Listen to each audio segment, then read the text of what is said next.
जादुई जूते। जंगल के किनारे एक युवा और अजीब लड़की एन रहती थी। हालांकि उसके पास ज्यादा पैसे नहीं थे, वो फिर भी एक संतुष्ट जिंदगी जीती थी। लेकिन जिंदगी इतनी आसान नहीं होती है। अरे देखो जरा, ये एन और उसकी नौकरानी दोस्त है।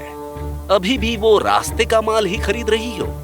अभी तो तुम्हारे पास पुराने कपड़ों का अच्छा कलेक्शन जमा हो गया होगा। हाँ, बताओ ना, तुम्हें ये कपड़े तुम्हारी अटारी में मिले ना? असल में अच्छा हुआ तुमने याद दिला दिया। मैं अटारी साफ करना भूल ही गई। कभी कभी वहाँ क्या बढ़िया चीजें मिल जाती हैं। किसी खजाने से कम नहीं है। Thanks, bye.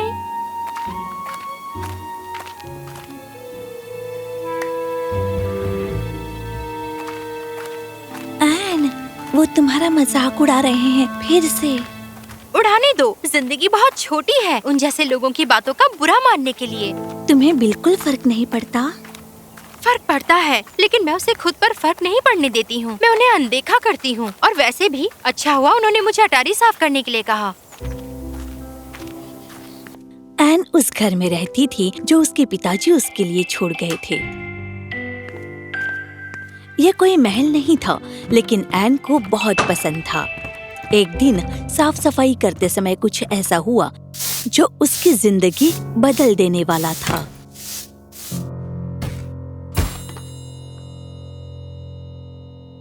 आओ, ये डब्बा किसका है? और ये यहाँ कैसे आ गया? वाव! बिना सोचे समझे एन ने जूते पहन लिए और उसे एक आवाज सुनाई दी। आग के लपटों में एक रास्ता खुलेगा। जब तुम वहाँ से गुजरोगी तब तुम्हें ये बात पता चलेगी। डर के मारे एन ने जूते फेंक दिए और वहाँ से भाग गई, लेकिन वो आवाज बंद नहीं हुई।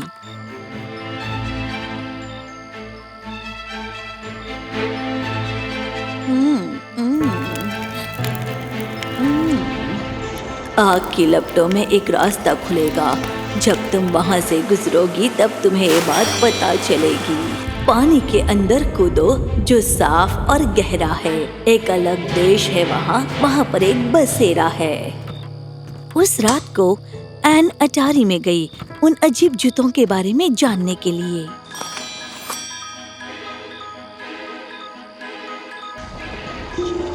उसे कुछ दृश्य दिखाई दिए। एक आदमी, आग, पानी के अंदर बड़े बड़े पत्थर। एन को कुछ भी समझ में नहीं आया।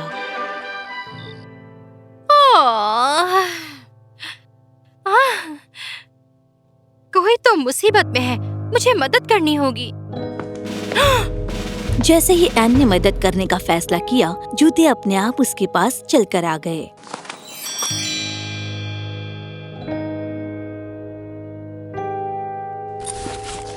और वो उस आदमी को ढूंढने निकली जो आग में फंसा था।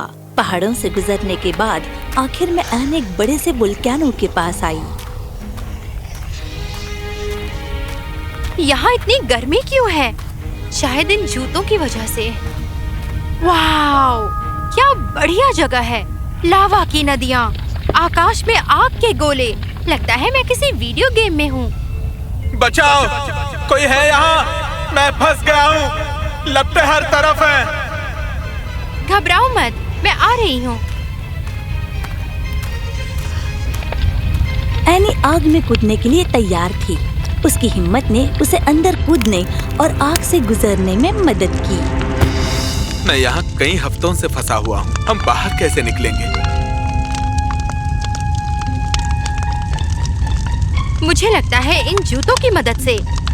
मुझे कस के पकड़ो। जूते भी क्या कमाल के थे। वो दोनों आकाश में उड़ते हुए गए और सुरक्षित बाहर पहुंच गए। वाव! आग से बाहर निकलने में ज्यादा दिक्कत नहीं हुई। मैं तुम्हारा एहसानमंद रहूंगा। मैं अग्नि का राजकुमार हूँ। और तुम कौन हो? हैरान, अगर तुम आग के राजकुमार हो तो तुम खुद लपटों से क्यों नहीं निपट पाए? जंगल की वजह से। जब से इंसानों ने जंगलों को काटना शुरू किया, मेरे बहन की और मेरी शक्तियां कम होने लगी। इंसान नहीं समझते हैं। आग और पानी पेड़ों की मदद से हमारे गृह को संतुलित रखते हैं। अगर हम पेड़ों को काटते रहेंगे तो पानी खत्म हो जाएगा। 1 मिनट, पानी? हाँ बिल्कुल मेरी बहन, जब से पेड़ों को काटना शुरू हुआ है तब से मेरी और मेरी बहन जल की राजकुमारी की शक्तियाँ कम होती जा रही हैं। ये तो मेरे सपने का दूसरा हिस्सा था। एन ने अपने सपने के बारे में आग की राजकुमार को बताया। नहीं, इसका मतलब मेरी बहन सच में मुसीबत में है। हमें फौरन जाना होगा। बिना समय बर्बाद किए आग का राजकुमार एन को पानी के अंदर के राज्य में ले गया। मैं पानी के अंदर नहीं आ सकता, लेकिन ये लो, ये मणि लो। वाओ, क्या बात है। ये अग्नि मणि है, ये तुम्हारी मदद करेगा। ओह, पानी बहुत ठंडा है, लगता है इसे गर्म करना पड़ेगा। बढ़िया। 1 मिनट, वो क्या है? ये तो वही पत्थर है जो मैंने सपने में देखा था। कोई है वहाँ, बचा लो मुझे, मैं पत्थर के नीचे फंसी हुई हूँ। एन उन पत्थरों के पास गई और उन्हें हटाने की कोशिश की।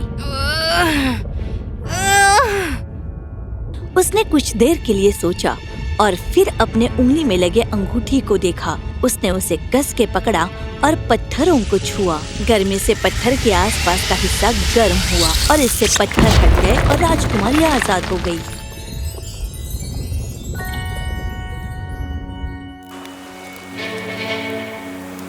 भैया, मैं पत्थरों को नहीं उठा सकी। मेरे पानी के मणि ने भी मदद नहीं की। मैं सच में बहुत बेबस हो गई थी। हम इस मुसीबत से भी बाहर निकलेंगे बहन। एन, हम हमेशा तुम्हारे एहसानमंद रहेंगे।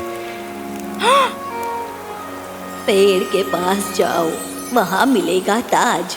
जो 3 पत्थर खो गए थे वो मिल जाएंगे आज। आज क्या मिल जाएंगे? क्या हुआ? मुझे लगता है हम सबको जंगल जाने की जरूरत है। तुम लोग मेरे साथ आओगे?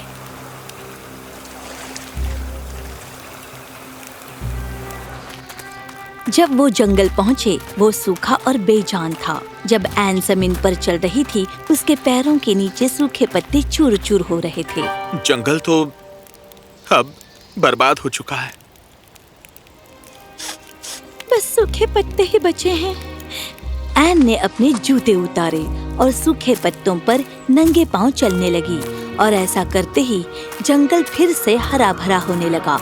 जंगल में जान आ गई और खुशी के बारे में उसने एन को हवा में उठा लिया और वो बदल गई। उसकी गर्दन पर एक तीसरा पत्थर आ गया जो था पृथ्वी का पत्थर। ओह!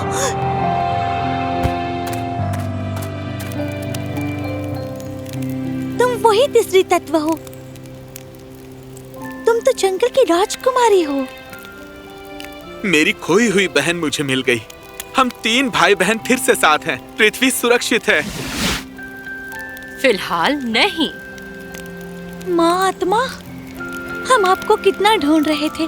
हमें समझ में ही नहीं आ रहा था कि क्या करें। जानती हूँ बेटा, लेकिन पहले मुझे एन को ढूंढना था। तुम सबका एक साथ आना जरूरी था, इसलिए आपने मुझे वो जादुई जूते दिए और ताज ढूंढने के लिए हम सबको एक साथ इस जगह पर आना था। माँ आत्मा ने एक पेड़ से ताज निकाला और जैसे ही उसमें तीनों पत्थरों को रखा, जंगल फिर से आबाद हो गया। अब मैं समझी, हमारा एक साथ आना पृथ्वी के पतन की प्रक्रिया को धीमा कर सकता है, लेकिन इंसानों को पेड़ों के महत्व को समझना होगा।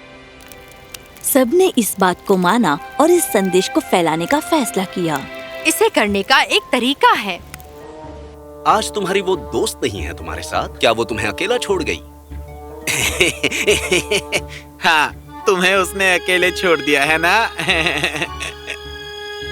अरे यही बात तो मैंने कही थी। मैंने तुम्हें कहा था ना, तुम्हें मुझे दोहराने की जरूरत नहीं है।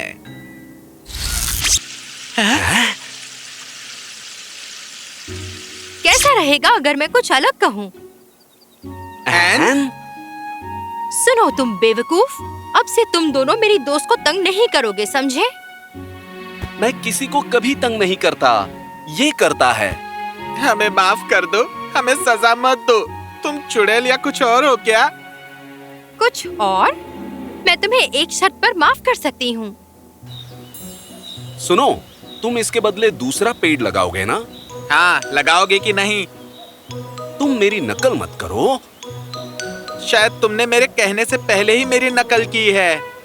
क्या? तुम मेरे लिए जंगल को बचाओगे, है ना?